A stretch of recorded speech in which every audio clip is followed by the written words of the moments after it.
Did you get the question, Mr. Martinez?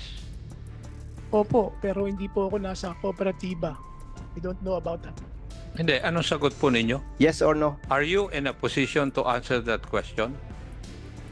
No po. Baka Mr. Chair, baka yung LTFRB sa PA. Hindi. Kasi dinirect ni Honorable Busita kay Mr. Martinez yung katanungan eh. Mr. Martinez, Yes, sir. kung hindi man ikaw, may alam ka ba na may bayad, sinasabing may bayad yung provisional authority? Your Honor, alam ko po, wala. Yan po ang pagkakaalam ko, wala po. Are you sure? Yes, Your Honor. Ang alam ko po, Yung representative ng Metro Rizal? Mr. Chair. Wala po kami binabayaran kahit ano po sa PA po. So wala. Mr. Martinez, no? Sigurado ka wala? Please, be honest. yes, based ang alam ko po, Mr. Hindi. Chair. Ikaw kasi, Mr. Martinez, ang nag-ayos lahat ng papeles ng transport group na ito. Alam ko yun. Kaya huwag ka magsinungaling. Opo, Your Honor, pero binigay ko na po lahat sa kanila paano nila aayusin. All the budget I've been given to them. Binigay ko po lahat. So, are you telling us na wala kang alam? Pag nakakuha ko ng witness, I'm warning you. Papasight in contempt kita. So, last warning, may alam ka o wala? Pag nag-produce ako ng witness, papakulong kita. May alam ka o wala? Mr. Chair, paano po bang alam regarding ano po yung direct Yung sinasabing may bayad sa provisional authority.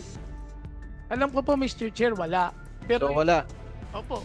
Okay, wait and see. Magpo-produce ako ng witness. Mr. Chair, thank you. Mr. Martinez, hindi po ako naniniwala doon sa sinasabi ni Honorable Fernandez na i-account mo lang ay 2 point something. Yes. Your Honor. Would you agree with me? Yes, Your Honor. Yes. Matanong lang kita, Iho. Sige. Magkano ba yung gastos bago kayo naghati ng transport? Nasa around 4.5 million po, Your Honor. Iyon ang tinatawag mo dati na processing. Yes, Your Honor. Yes. Kung alisin natin yung 4.5 doon sa 14 something, less than 10M ang natitira. Tama? Yes, Your Honor. Kasi hindi mo masabi sa akin. Sinabi mo yung 16M minus 2, 14 something ang matitira. Yung 2, sinabi mo, commission mo Yes, Your Honor. kanina. So may natitira na 9.5. Ang tanong ko, saan napunta yon? Sa kooperatiba po, binigay ko po lahat, Aha. Your Honor. Binigay mo po lahat sa kooperatiba. Yes, Kagaya ng tanong ni Honorable Fernandez, may ebidensya ka ba na naibigay sa kooperatiba? Yes, So po. I hope Yes, the Your Honor. Honorable Fernandez would believe in me na hindi lang 2.1 yung kwan. Kasi nandun na yung nagbigay mismo, sinabi na niya eh. So 9 point something ang naibigay sa kooperatiba as per your allegation. Yes, po, Your Honor. And the evidence are, or the pieces of evidence are, Ito pong aking mga binigay po sa inyo na yes. message. Pwede bang sabihin mo sa akin, sino yung lolo? Dito sa communication nyo, may lolo eh. Siguro po, pwede nyo itanong yan doon sa nag-text sa akin. Sino ba yung nag-text sa'yo? Si Miss Julie Tablan po, Your Pwede Honor. po ang malaman, Madam Tablan, kung sino yung lolo binabanggit ninyo dito sa text na humihingi ng cash advance na 500,000? Opo, yun po yung tawag ko lang kay Chair. Yung akin din pong dating boss, ganoon din po ang tawag ko sa lolo po. Sino yun? Si Chairman Raul po. Chairman Asuncion. So, Mr. Asuncion, kayo po yung lolo na binabanggit ni Juan? Ay, hindi, tinatanong ko po kayo. Yes po, sir. Yes. So, umamin din po kayo na sinabi nyo kay Madam Tablan na magkas-advance kayo ng 500,000 kay Mr. Martinez? Wala po ako nare-recall na sinabi ko po yan. Your Honor. Ginagamit po niya yung pangalan nyo para magkas-advance ng 500,000. Sige, maghulugan na kayo ngayon. Hindi po Para sa... kayong mga pulis na inimbestigahan ko eh. Your Honor, talagang hindi ko po alam yung 500,000 na sinasabi. Pero nandito po yung ebidensya ng mga it's either you or Madam Tablan would be lying. Tama. Wala po doon sa kay Mr. Martinez at saka kay kasi alam ko na yung buong istorya ni Mr. Martinez eh. Oo. Alam ko na. Oh. Nasa inyo ngayon ang burden. Kayong dalawa ngayon, within doon sa authorities ng transport, ang nagsisinungaling. Can I be acknowledged, sir? Yes. Yes. Unang-una po, sir, si Alpha po, hindi po namin alam na siya po yung nagpipinance nung sa aming Metro Rizal. Naalaman ko na lang kay Mr. Mabilog lately po. Kaya ako po yung nagtataka kasi nga may lumabas na vouchers na if I recall, that's how much cost to 2,050,000. Wala naman po kaming alam doon sa voucher na 2,050. Ang talagang pinirmahan lang po namin is 2.6 million. Hindi ko po na bakit po ngayon ko lang nalaman na ito si Alpha Martinez pala ang nagpipinance sa amin mantalang ang kausap namin si Mr. Mabilog.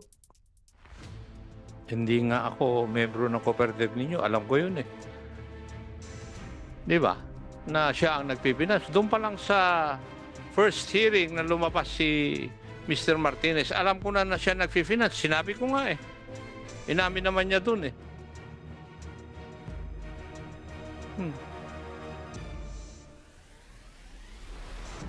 Kasi yung sinasabi ninyong pangalan, kumpare ko eh.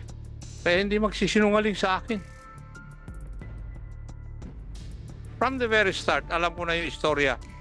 Kaya para na rin kayo yung mga pulis eh, naghulugan nung malaman yung ebidensyang hawak ko. Diba?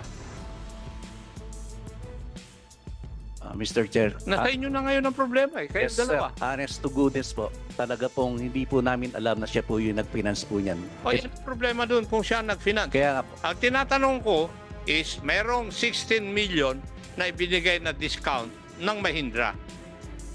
Nabawasan yung kanyang 2 million na commission.